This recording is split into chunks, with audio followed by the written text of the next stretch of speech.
Get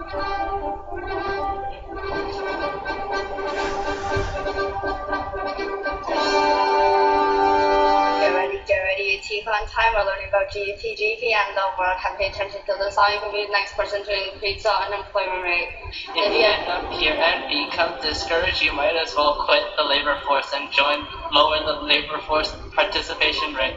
Do you know how fast the world is growing? You can determine that by using the rule of 70. But before you do, try to calculate the annual GDP per person growth rate, but don't stop right there. There's more uses for your GDP growth rate. We can use it to learn about the world. For example, Japan cut up to the United States in 10 years.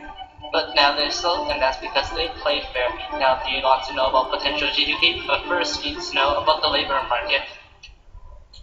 There's labor market and labor supply, and their equilibrium equals potential GDP. To make it grow, increase supply or productivity. But that's not as easy as just increasing the population. If you make people smarter, this will also help because if human capital growth instead of good capital. Now, don't you think of everything as classical growth and neoclassical theory will make you think? You listen to the new growth theory, you know that the economy is a perpetual motion machine. Do you want to know even more about it? Stimulate them, saving R&D, education, and other things that you may love, but go encourage international trade. Make a microloan to help the women of Bangladesh and help them buy a home. But we are focusing too much on the growth. Let's turn our attention to the parliament, change the real interest rate or the expected profit, and the government will change their demand. But touch disposable income wealth or default and you can say goodbye to household debt.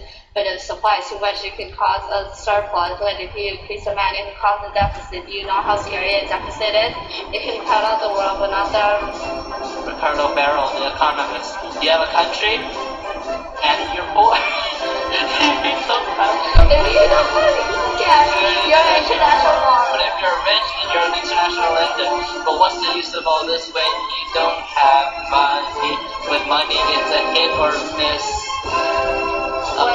Really is a credit card isn't money because it ain't M2 or M1, it's just ID. I'm sorry, son.